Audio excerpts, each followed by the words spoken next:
살아계신 하나님의 말씀은 구약성경 396쪽 사사기 20장 1절부터 봉독해 올립니다. 396쪽 사사기 20장 1절부터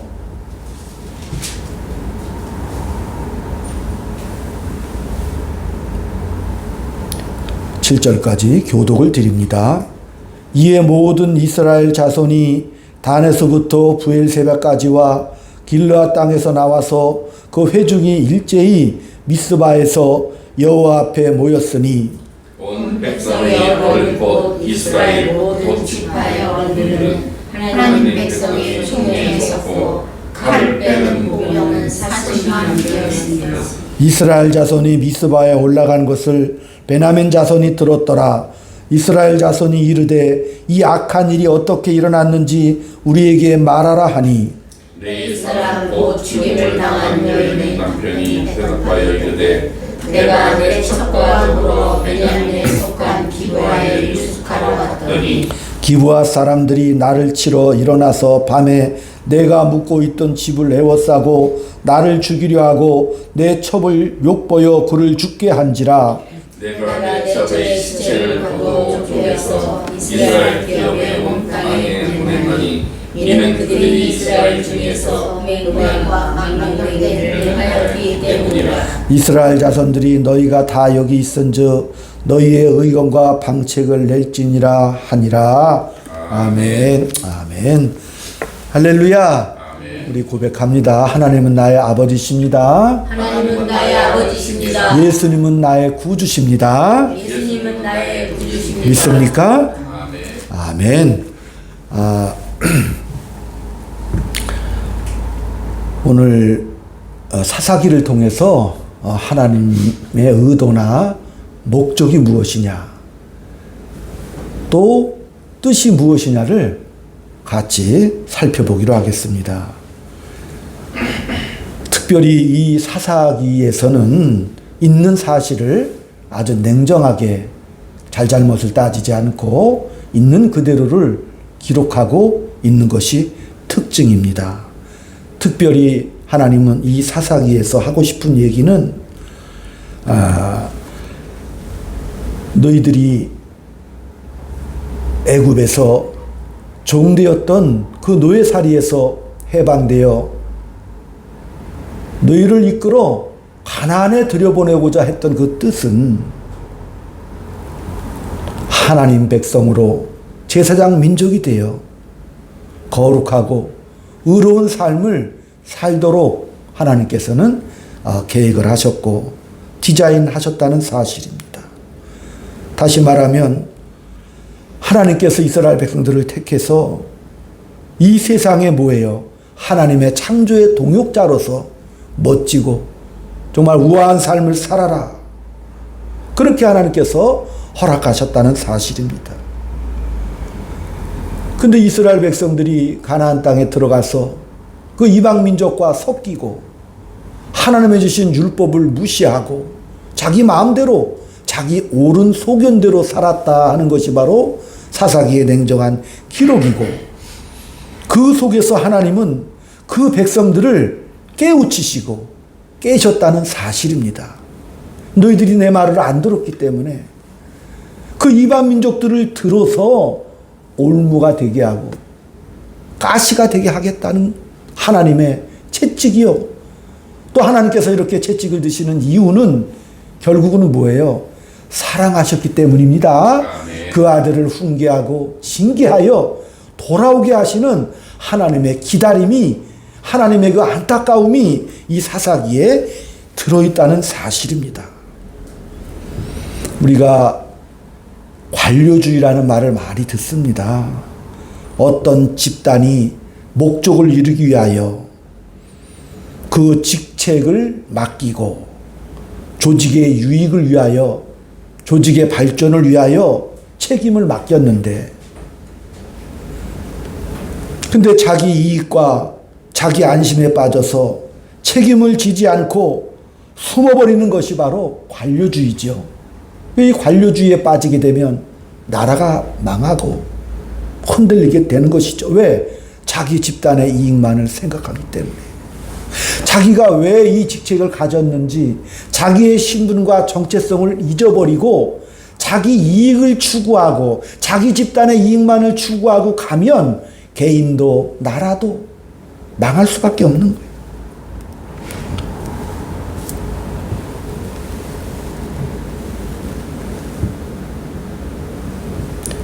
우리나라도 사실은 주변에 참으로 대단한 나라들에 둘러싸여 있죠. 흔히 말하는 G2, G3, G4까지 다 있죠. 흔히 말하는 막강한 강대국들 외세 틈에 참 이게 감당하기가 어려운 시절이고, 이런 시절에 국력이 중요한데, 국력이 뭘까요? GDP? 각자의 부? 뭐 그것도 될 수가 있겠죠. 군사력도 그 이유가 될 수 있겠지요. 그러나 가장 중요한 국력은 국민의식이 중요하죠. 국민의식. 내 나라라는 그런 의식을 가지지 않으면 그 나라가 체제가 바뀌고 비참하게 지배당하고 점령당하는 것은 이 인류 역사를 통해서 많이 보아왔습니다. 조선 왕조가 급격하게 몰락하게 되고 일본의 식민지 하에 있던 이 나라가 하나님의 특별한 은혜로 민주주의를 채택하게 되었죠. 참 희한한 일이요. 여러 가지 시스템이 있는데 정말 민주주의를 채택하게 되었어요. 그리고 우리나라가 이제 그 당시 서구 열강에 흉내를 내야 되는데, 서구 역사는 사실은 시티즌의 역사입니다. 서구라는 그것은 도시국가들이 발전해서 나라를 이룬 거기 때문에 그 기원을 찾아보면 시민, 도시국가 중심으로 형성이 되어 왔어요. 그러니까 그 도시국가에 속한 시민의식이 굉장히 중요한 것이죠. 그러니까 국민의식을 갖고 나라를 형성해서 뭉쳐있다는 사실이죠. 이스라엘은 참으로 멋진 나라로 탄생을 했죠. 하나님의 택하심, 또 하나님이 약속까지 주고 율법도 주어서 너희들이 이 인류 역사에 찬란하게 내 뜻과 내 목적, 내 계획을 이루는 아름다운 통로가 되고 제사장의 나라가 되어서 찬란하게 빛을 내어라. 그런 시민의식, 국민의식을 갖고 멋지게 품어내라. 이게 하나님의 원뜻입니다. 계획이시죠. 근데 이 제사장 국가가 된 이스라엘은 어떻게 됐어요? 하나님의 말씀을 거부했어요. 그래서 사사기 전체에 흐르는 게 그 시대에 왕이 없으므로 각각 자기의 옳은 소견대로 행했더라가 이 사사기의 중심 주제예요. 왕이 없어. 왕이 누구예요? 사실은 있지요. 왕이신 하나님이 계시지요. 그런데 어떻게 해요? 하나님의 말씀을 배반하고 거부했단 말이죠. 하나님은 출애굽기 19장에서 밝히시죠. 나는 인자하고 자비롭고 정말 국률이 많은 하나님이다. 그러니까 너희들도 내 형상을 따라 지음받은 하나님의 거룩한 택한 백성이니까 자비롭고 온유하고 국률이 많은 그런 나라를 이루며 서로 의지하고 사랑하며 살으라는 엄청난 책임과 의무를 주셨다는 사실이에요. 그런데 이 이스라엘이 정말 하나의, 정말 왜 이스라엘을 택했어요? 신명기 7장에 보면 하도 민족이 작고 초라하고 볼품이 없어서 하나님이 택했다고 했어요. 하나님의 뜻을 이루시려면 그 당시 최강이었던 애굽의 민족을 불러서 제사장국가 삼으시면 되죠. 근데 하나님은 그렇게 안 하시고 그 가장 작은 아브라함 족속 아니에요. 그 작은 족속을 어떻게 해요? 400년 동안이나 인큐베이터에서 양육하셔서 그 백성으로 제사장 국가, 하나님의 뜻과 목적과 계획을 알리는 아름다운 통로로 삼으셨단 말이지요. 그러니까 이 하나의 이 이스라엘이 참으로 초라하고 보잘것없던 부족 국가 중에 하나예요. 애굽을 탈출할 때 300만으로 추측이 되지요. 12지파로 나눴잖아요. 그 각 지파마다 부족장들을 세우고 각 지파마다 지경을 다 이렇게 허락하셔서 땅을 소유하게 하시고, 그래서 하나님의 영광을 드러내라. 너희들이 서로 연합하고 서로 사랑함으로 각 지파들이 형제들이니까 그런 명령을 주신 거예요. 근데 이 12지파가 어떻게 했어요? 쫓아내라는 이방민족 쫓아내지도 않고, 율법을 지키라고 했던 그것도 지키지도 않아. 그럼 여지없이 하나님을 그 뜻을 망각하고 잊어버리고 배반하는 세월이 거의 300년 동안 지속된 시절이 바로 이 사사기 시절이고, 그래도 하나님은 뭐예요? 내 새끼니까 그들을 어떻게 해요? 끝까지 참으시고 기다려 주셔서, 이방민족이 사실 그거 하나님이 하시는 거죠? 하나님이 하시는데 그 이방민족이 들어오면 신음하고 회개하고 눈물 흘리면 하나님께서는 어떻게 해요? 은혜를 베푸시죠? 구원자, 판관들, 사사들을 그 시대마다 보내서 그들을 구원하게 하셨고, 근데 그 보낸 사사들마저 어떻게 했어요? 타락했더라가 사사기의 냉정한 역사고.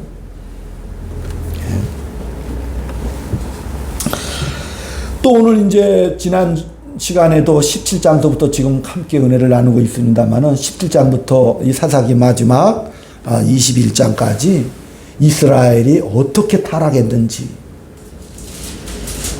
어떻게 그렇게 정체성을 잃어버린 백성들이 되었는지를 잘 보여주고 있는데, 17장의 출발이 미가라는 한 집안의 족장이죠. 그 미가가 어머니의 돈을 훔쳤는데 어머니가 어떤 놈이 이걸 훔쳐갔어? 그러니까 그 아들 미가가 어머니 사실은 제가 훔쳤습니다. 그러니까 어머니 답이 기가 막히죠. 아들아, 내가 너를 위하여 200냥을 떼가지고 신상을 만들어서 너에게 복을 빌려주려고 했던 돈이야. 내 아들 여호와의 은혜로 말미암아 축복받아라. 말이 좀 이상하죠? 신상, 이방처럼 신상을 만든다고 해놓고는 하나님의 축복을 받아라. 혼합된 신앙의 대표적인 모습을 보여주고 있어요. 그래서 신상을 만들고, 또 이 미가가 집안에 제사장이 없으니까 허전하거든. 그래서 자기 아들들 중에서 제사장을 또 세워. 그래서 제사를 또 진행하게 만듭니다. 하나님의 율법은 뭐예요?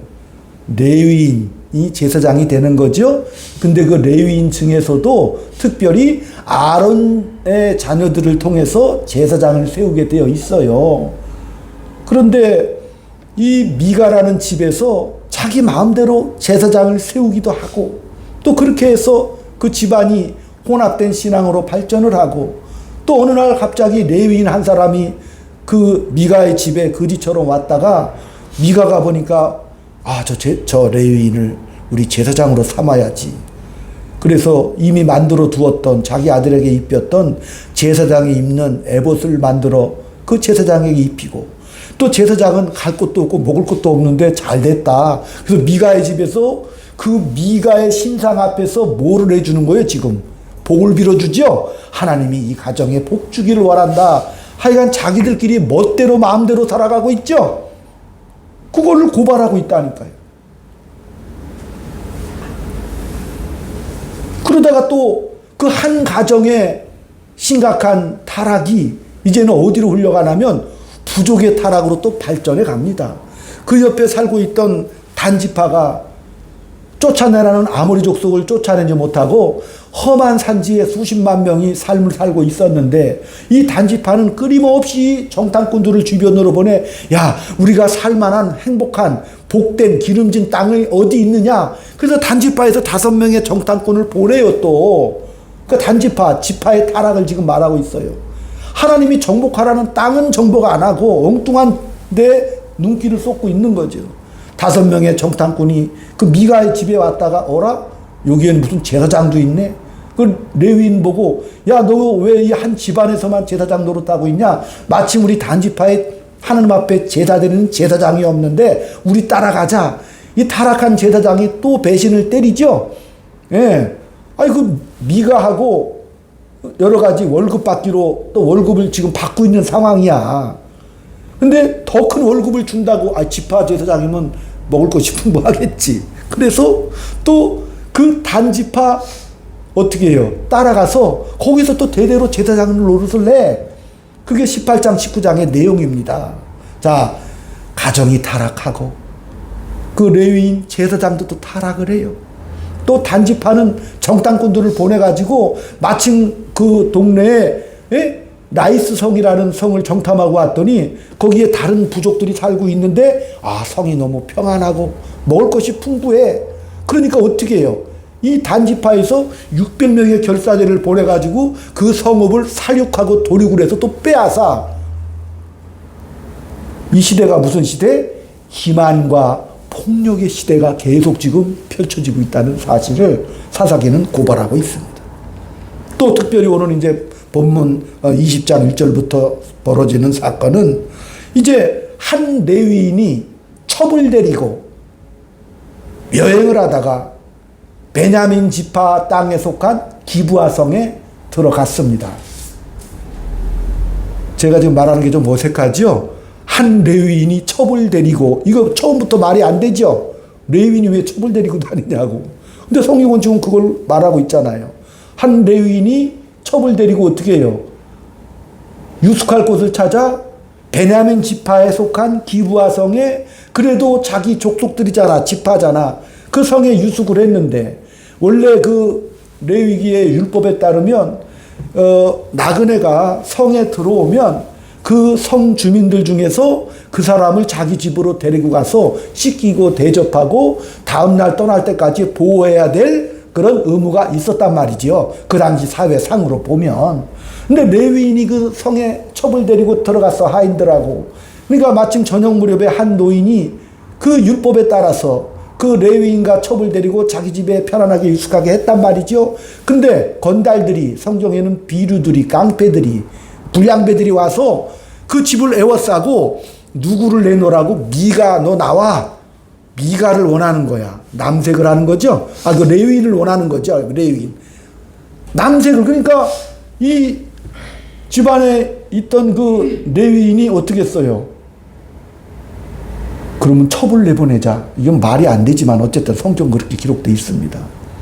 그러니까 또 그 레위인을 잠을 재워줬던 그 기브아 성의 노인이 아니야, 내 딸들을 내줄 테니까 이 레위인은 건드리지 말아라. 그러다 결국은 레위인이 첩을 내보내게 되고 나중에 이제 아침에 나가보니까 이 첩이 죽어 있단 말이에요. 그러니까 이 레위인이 너무 열받아가지고 어떻게 했어요? 칼을 꺼내가지고 이 여인을 어떻게 돼? 12토막을 내가지고 이렇게 기막힌 일이 베냐민 지파 기브아 성에서 일어났으니 원통하고 분합니다. 이런 억울한 일을 내가 당했습니다. 택배를 보내가지고 12지파 있잖아요. 흩어져 있던 12지파에게 그 여인의 시신 쪼가리 12조각을 다 택배로 보내. 그러니까 이 소식을 들은 12지파에서 너무, 11지파에서 열이 받아. 그래가지고 12지파 사람들이 11지파 사람들이 의논하다가 10분의 1씩 군사들을 떼가지고 일단 기브아 성으로 모이라. 그래서 모인 것이 어디예요? 미스바. 그래서 모인 군대가 베냐민 지파를 제외하고 40만이 모여들어. 엄청나게 모여들었어. 참 희한한 일이요. 외적이 침입할 때는 이렇게 많이 안 모였죠. 근데 베냐민 지파 기브아 성에서 그런 일이 일어났다, 그런 부도덕한 일이 일어났다 그러니까 40만이나 때로 몰려와서 베냐민 지파 불러서 야, 너희들 잘못했으면 잘못했다고 해라. 이 제사장이 지금 이렇게 부정한 일을 당했다고 하는데 어떡할 거냐. 그러니까 이 기브아 성이 어느 땅? 베냐민 땅이란 말이에요. 그러니까 베냐민 지파에서는 무슨 소리냐? 그게 어쨌다는 거냐? 왜 제사장만, 레위인 말만 듣고 이런 일을, 군사들을 때로 몰려왔냐? 우리는 싸우겠다. 그래가지고, 그 미스바 앞에서 베냐민 지파에서도 성경에 보면 26,700명을 뽑아가지고, 칼 쓰는 용사들을 뽑아가지고 누구랑 싸우기 시작해요? 이스라엘 11지파의 40만 대군과 전투를 벌입니다. 이 베냐민 지파 26,700명과 11지파의 40만 연합군하고 전투가 벌어졌어요. 첫 전투에서 베냐민 지파가 이겨. 이스라엘 지파 성경에 보면은 22,000명을 죽여버립니다. 그러니까 이 이스라엘 연합군이 패배하고 나서 울며 하나님 앞에 묻습니다. 하나님, 정말 우리가 싸워서 이길 수 있겠습니까? 하나님, 허락해 주십시오. 그러니까 하나님이, 그래? 그러면 나가서 싸워라. 누구를 선봉에 내세울까요? 유다 지파를 내세워라. 하나님이 또 허락을 하죠. 그 또 나갔는데 어이없게도 이번에는 또 18,000명이 죽어요. 그러니까 하나님 앞에 그냥 그 이스라엘 연합군 있죠? 베냐민 지파를 빼고 이 11부족의 연합군이 하나님 앞에 울며 금식하며, 왜 우리가 이 2번이나 전쟁에 지게 돼 있는데 하나님 이러실 수는 없습니다. 그래가지고 마침 거기 있던 언약궤를 앞장 세우고 전투에 나가가지고 이제는 뭐예요? 또 베냐민 지파 26,000명을 도륙을 합니다.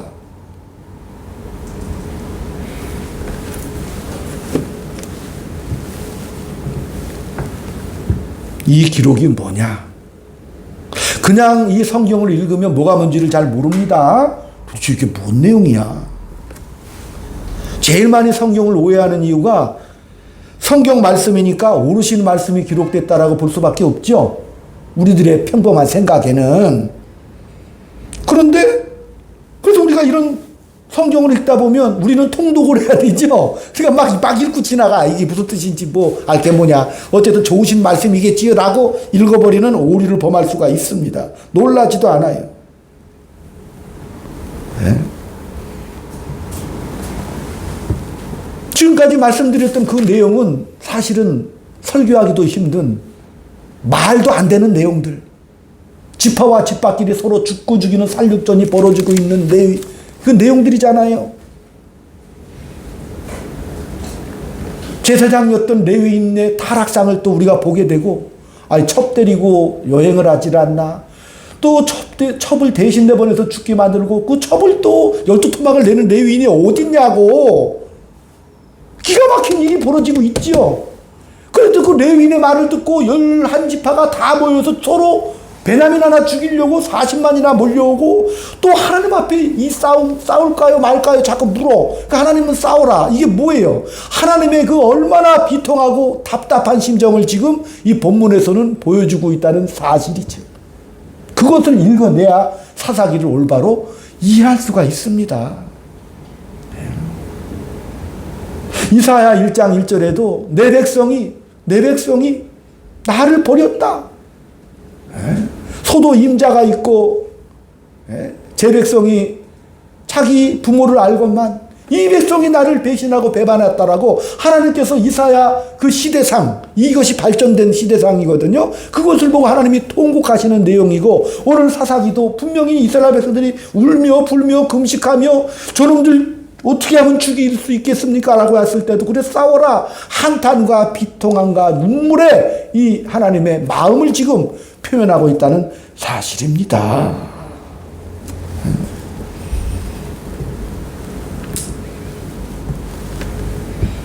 왜 하나님께서 그렇게 성의 없이 그래 알아서 해라, 싸워라 그래, 싸워라 하나님이 허락한 2번의 싸움 다 죽었죠. 2번이나 졌잖아.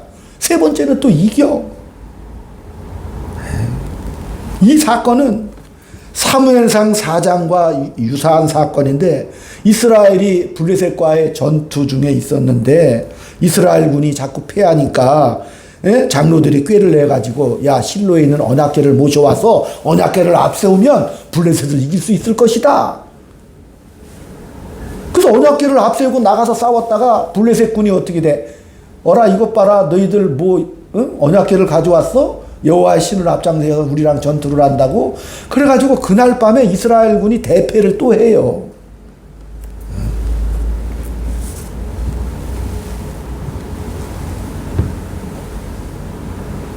그러니까 다시 말하면 이 사사기나 그 언약궤를 앞세운 블레셋 전투에서 지었던 그 일들은 자기들이, 이스라엘 백성들이 자기들의 정체성, 자기들이 하나님의 제사장이라는 사실을 잊어버린 어처구니 없는 모습이었고, 또한 이방 민족들이 그들을 공격한 것은 그들의 정체성을 일깨우기 위함이었지만, 그러나 이스라엘은 정신을 못 차리는 거예요. 하나님을 알지도 못해. 다만 다만 눈앞에 펼쳐진 위기나 급박한 이 절박한 외침 속에 어떻게 돼? 하나님 그냥 싸워서 이기게만 해달라니까. 하나님 안정과 평안만 주시면 돼요. 지금 이스라엘이 요구하는 건 그거밖에 없다니까요. 하나님 앞에. 이 사사기에 일어난 오늘 20장의 이 사건들도 똑같은 일이요.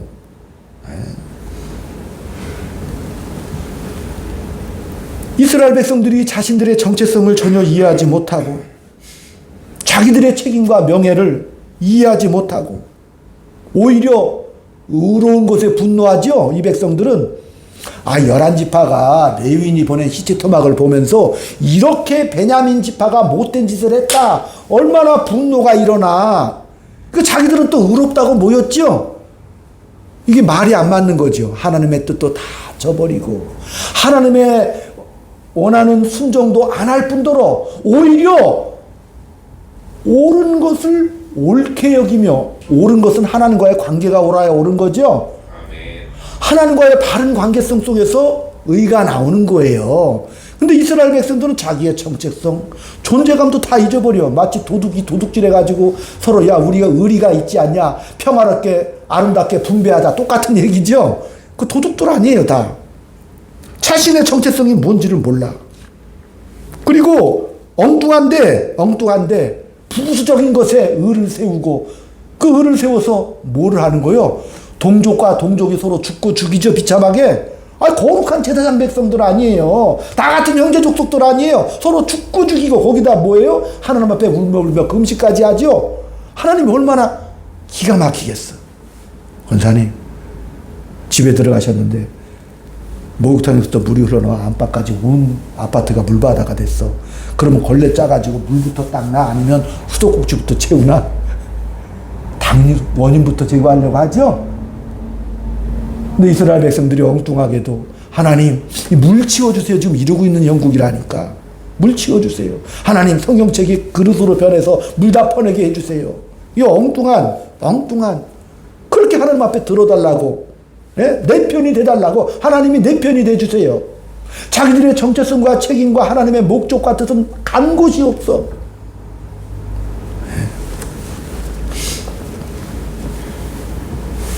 그러니까 이스라엘 백성들이 뭐예요? 악행을 행하고 지금 나를 배반했다를 사사기에서 고발하고 있잖아요. 근데 그들은 자기들을 이해도 하지 못하지요. 깨닫지도 못하는 거예요. 어두워서. 우리가 기독교가 윤리와 도덕이 아니고 하나님은 뭐예요? 더 크게 우리의 명예와 자랑과 가치를 소유하라고 말씀하셨다는 사실이죠. 우리 기독교인들은 그래요. 야 도둑질하지 않으면 돼. 정직하게 살면 돼. 근데 하나님은 이렇게 윤리 도덕적인 수준으로 말씀하신 게 아니죠. 그것을 어떻게 하나님 관계성 속에서 사랑하라고 더 적극적으로 말씀하시는 거죠. 그걸 원하시는 거예요. 하나님은. 우리가 예수를 믿는 믿음과 각오를 가졌죠. 그러나 내가 내 삶을 살아내지 않으면 그 하나님 배반하는 거죠. 말로 하는 건 하나님이 하시는 거예요. 천지 만물을 하나님이 다 창조하신 거죠. 그 빛의 반사체인 저와 여러분은 그것을 어떻게 해야 돼? 빛으로 소금으로 드러내면서 살게끔 살아야 되는 거죠. 그래야 그 정직이 올바른 것이에요. 의도 마찬가지예요. 올바르다고요? 올바른 거 하나 때문에 민족과 민족이, 같은 민족이 내전이 얼마나 무서운 줄 아시죠? 옳다고 믿는 사상 하나 때문에. 1930년대는 스페인, 그 기독교국가 스페인에서 내전이 일어났어요. 서로 간에. 그래서 얼마나 죽었어요? 70만 명이 서로 죽고 죽였다니까, 기독교 국가에서. 옳은 거 하나 때문에. 중국의 문화대혁명으로 2천만 명이 죽은 거 알죠? 옳은 거 하나 때문에. 캄보디아 필리핀드가 뭐예요? 공산주의 사상으로 그 옳다는 사상 하나로 동족 400만을 죽이죠? 옳다는 거 하나로. 그 옳다는 그 정직은 하나님과 연결되지 않으면 옳은 게 아니죠? 옳은 게 아니잖아요. 메마른 것이죠. 가치가 없다니까요. 우리나라도 그저께 어제 대통령이 탄핵이 되고 참 많이 좀 기도하고 마음이 좀 서먹서먹하고 안타까웠지요. 왜냐하면 우리 주변의 정세를 볼 때도 중공이 버티고 있죠. 우리가 왜 중국을 그렇게 생각하나, 우리 기독교인들은 거기는 공산주의 유물론 국가지요. 기독교를 박해하는 나라 아니에요. 그러니까 우리가 이 시스템이나 이 체제, 윤 대통령은 하이브리드 전쟁이라고 했지만 한 나라가 무너질 때는 그 나라의 문화, 사상, 경제를 장악하면 그냥 무너지는 거죠. 그러니까 그 부분에 대해서 우리는 깨어서 기도를 해야 되는 거겠죠, 당연히. 특별히 우리나라가 왜 이렇게 긴장하고 있는 거예요? 북한 공산주의 도사리고 있죠. 끊임없이 이 나라를 넘어뜨리고 적화하려는 야욕을 멈추지 않기 때문에 우리가 그죠? 기도하고 있는 거 아니겠습니까?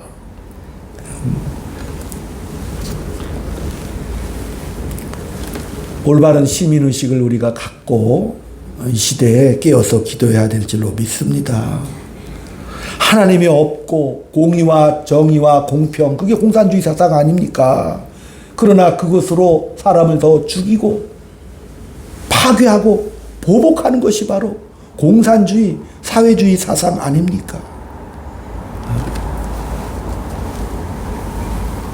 로마서 13장 8절에도 보면 피차 사랑의 빛 이외에는 지지 말라고 말씀하시는 거예요.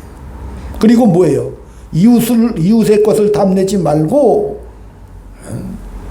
이웃을 내 몸과 같이 사랑하라고 말씀하시는 것이고, 율법사에게 우리 예수님께서 그 질문에 대해서 뭐예요? 하나님을 사랑하고 그와 같이 내 이웃을 내 몸과 같이 사랑하라고 말씀하시는 것이죠. 다시 말하면 하나님이 주신 이 율법은 잘못하지 마, 악행하지 마, 그게 아니라 그렇게 부정적이고 소극적인 면이 아니고 더 나아가서 긍정적으로, 무한한 긍정적으로 나아가서 어떻게 해요? 사랑하라고 말씀하십니다. 사랑하라고 말씀하시는 거예요.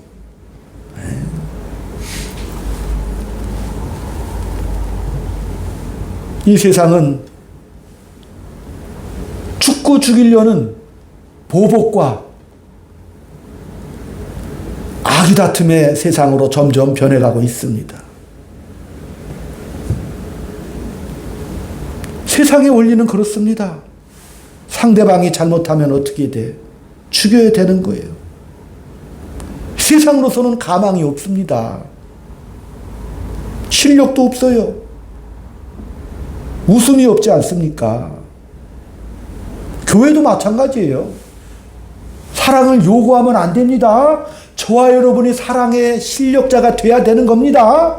남에게 요구하면 그게 폭력이 될 수밖에 없는 거 아닙니까? 우리는 뭐예요?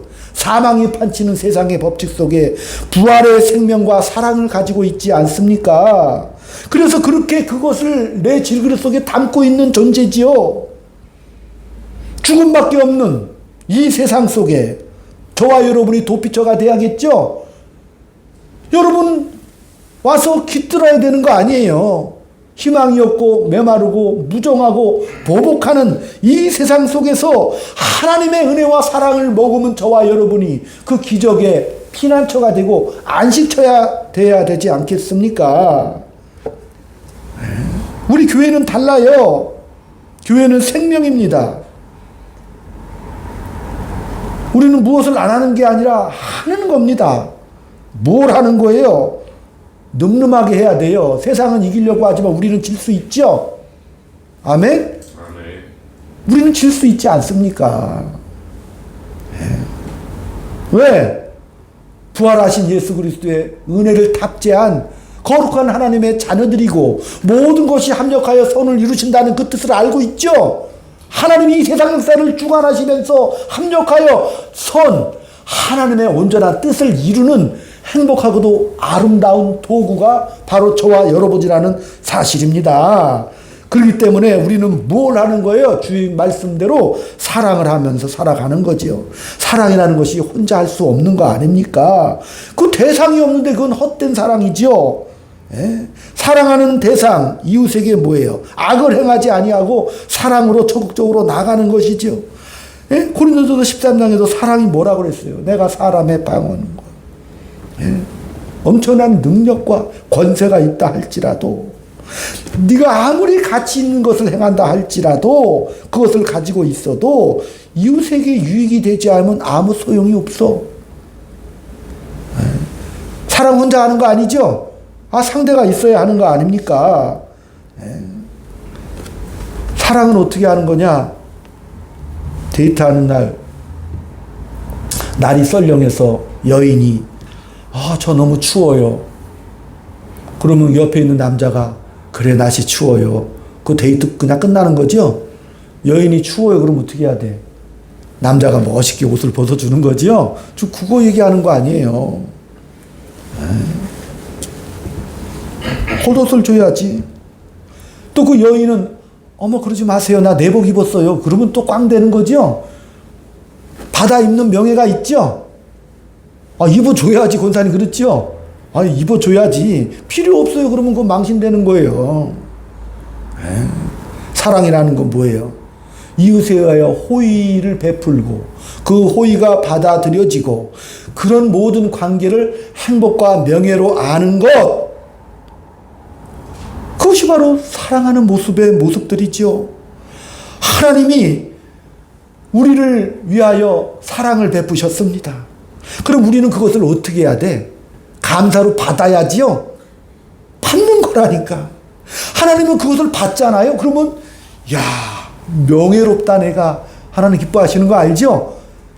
그 관계를, 그 거룩한 관계를 하나님께서 원하시는 거죠. 하나님이 우리를 사랑하사 내가 너희를 위해서라면 이렇게 타락한, 그래서 왕이 없다고 아우성치고 하나님이 왕이 없다고 그러니까 이제 룻기에서 누구를 태동시켜 주셔요? 다윗을 태동시켜 주셔요. 참된 왕을 한번 세워봐라. 그 다음에 이 다윗이 누구를 고백해요? 참된 왕은 예수님밖에 없다라고 구세주 오심을 증언하고 갔지요. 그도. 그러니까 참된 왕은 누구를 향하고 있어요? 지금 예수 그리스도를 향하고 있죠. 왜? 하나님께서 이 백성들을 타락하고 칼 바를 잃은 백성들을 위해서 그 하나님의 무한한 사랑의 표시로 내가 너를 위해 죽을 수 있다. 그건 아버지의 마음밖에는 표현할 길이 없는 거예요. 내가 너를 위해 죽을 수밖에 없다. 그래서 이 땅에 오셔도 실제로 사랑의 실천자로 몸을 내어 주시죠. 죽어주시는 것이죠. 죽어주시는 것이죠. 기독교와 유대교가 뭐가 달라? 구약 성경은 서로 같아요. 근데 누가 없는 거요? 예수가 없죠. 예수 그리스도가 없다니까. 유대인들은 그래요. 이렇게 끝난다니까 역사가. 우리가 예수를 믿는 거죠. 예수를 믿는 것은 가장 큰 게 뭐예요? 하나님이 우리를 위하여 죽으셨다.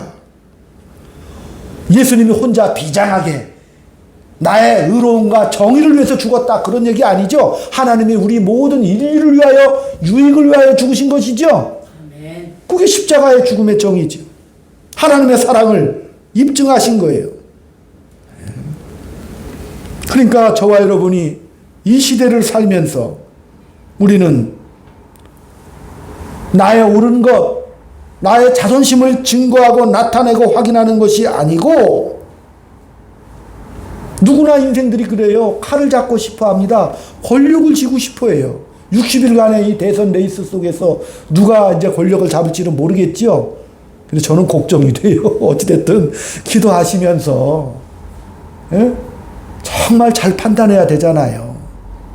지금 어느 당이 완전 장악하고 있잖아요. 근데 대통령마저 그 당이 장악하게 되면 입법, 사법, 행정이 다 독재가 되겠죠. 그렇게 되면은 지금도 수없이 많은 우리가 생각할 때 좋지 않은 법들이 있죠. 차별금지 이런 모든 법들이 싹 올라갈 판이요. 아무도 제도적으로 막을 장치가 없습니다. 이 법이 그렇게 무섭지 않습니까? 수없이 많은 법들이 올라가게 되면 기업들도 마찬가지고, 아르헨티나처럼 가난하게 되겠죠. 그럴 수도 있지 않습니까? 그렇기 때문에 우리가 시민의식을 가지고, 특별히 우리는 하나님 나라의 거룩한 택한 백성의 정체성을 가지고 있지 않습니까? 그렇기 때문에 날마다 하나님 앞에 기도하시면서 하나님의 자비와 긍휼하심을 바라보시고 그럼에도 불구하고 모든 것이 협력하여 선을 이루어주시는 하나님의 은혜와 능력을 믿으셔야 합니다. 예, 하나님의 그 뜻을 아시고, 예? 탕자가 돌아왔어요. 아버지가 그 탕자를 끌어안지 않습니까? 둘째 아들이, 큰아들이 뭐라 그래요? 아버지 잠깐 참으셔요. 제 저거 재산 다 탕진하고 창기가 노란하다 오지 않았습니까? 그 아버지가 뭐라 그래? 아이고, 아무래도 좋아. 내 아들이 왔는데 지금 그게 무슨 상관이냐. 여러분이 아버지 역할을 하셔야 됩니다. 솔로몬의 재판에서 유명한 사건이 나오지요. 친모와 가짜 엄마, 아들을 사이에 두고 쟁탈전이 벌어져요. 솔로몬이 현명한 판단을 내리죠. 누가 진짜 엄마냐? 가짜 엄마는 아이를 죽여서라도 반쪽을 내서라도 증명하겠다. 근데 진짜 엄마는 뭐예요? 네가 가져라. 아이를 살려야죠. 다 생모가 되셔야 합니다. 그게 사사기를 바로 읽는 거죠. 우리의 마음속에 칼과 총을 내려놓아야 합니다. 우리 기독교인만이 따라합시다. 웃을 수 있다. 웃을 수 있다. 여유 있으셔야 됩니다. 시대가 혼탁해질수록 우리는 우리의 정체성을 가지고, 그죠? 우리의 갈 길을 뚜벅뚜벅 걸어야겠지요. 하나님의 일하심, 이 사사기 내내 하나님은 그 백성들이 서로 죽고 죽이고 지파가 보복을 하는 그 속에서 기다리고 계시는 것이죠. 하나님도 차마 그들을 갈라 죽일 수는 없잖아. 자를 수 없잖아요. 왜? 아버지시니까.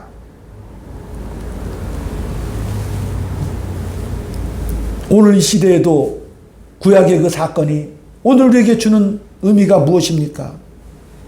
자를 수 없는 아버지의 사랑을 깨달아서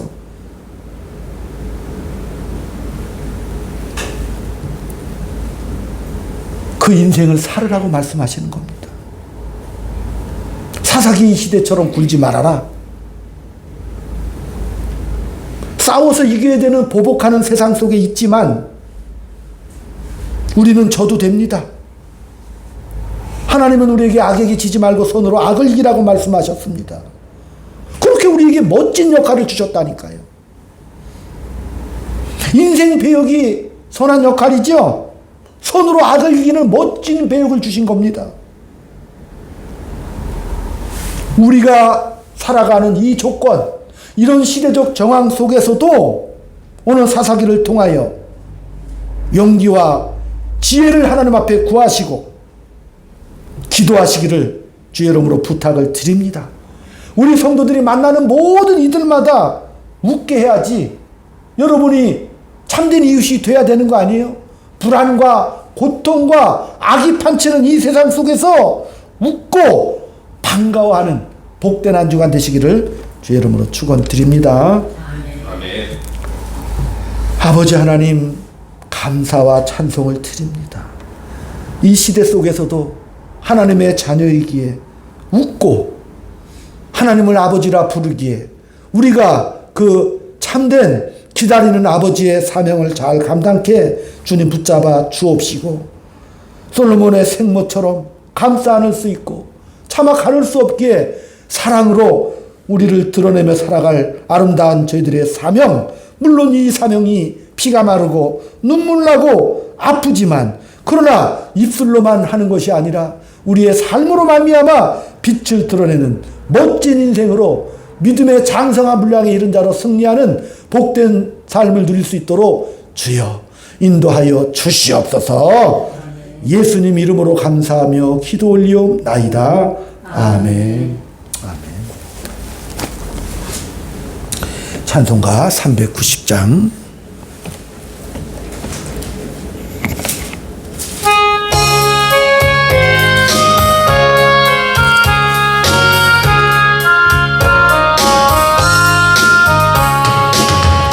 예수가 더 누리시니 즐겁고 평안하구나. 주야의 자고 깨는 것 예수가 거느리시네. 주는 항상 돌보시고 날 친히 거느리시네.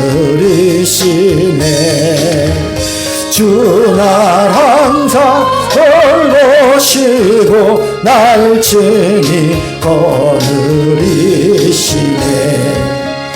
때때로 괴로움 당하면 때때로 기쁨 누리네.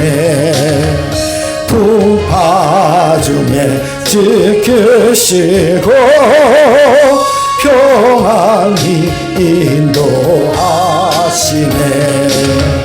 주 날 항상 돌보시고 날 친히 거느리시네. 주 날 항상 돌보시고 날 친히 거느리시네. 내 주의 손을 붙잡고 천국에 올라가겠네. 괴로우나 즐거우나 예수가 거느리시네. 주 날 항상 돌보시고 날 친히 거느리시네. 주 날 항상 돌보시고 날 친히 거느리시네. 이 세상 이별할 때에 마귀의 권세 이기네. 천국에 가는 그 길도 예수가 거느리시네. 주 날 항상 돌보시고 날 친히 거느리시네. 주 날 항상 돌보시고 날 친히 거느리시네. 아멘. 거룩하신 아버지 하나님, 사랑하는 주의 자녀들이 주님의 것을 구별하여 드린 예물 기뻐 받아주시고 여러 가지 감사와 축하와 정말 고백의 예물을 드린 손길마다 후회 주시고 꾸짖지 아니하시는 하나님의 인자와 긍휼을 맛보며 살아갈 수 있는 복된 나날 되게 주여 인도하여 주시옵소서. 아멘. 지금은 우리 구주 예수 그리스도의 은혜와 하나님 아버지의 극진하신 사랑하심과 성령님의 감화감동 교통노사 위로 충만하심이 오늘 이 자리에 모인 사랑하는 성도들 머리 위에, 저들에 속한 가정 위에, 이 나라에, 이 민족 위에 지금부터 영원토록 함께 있을지어다. 아멘.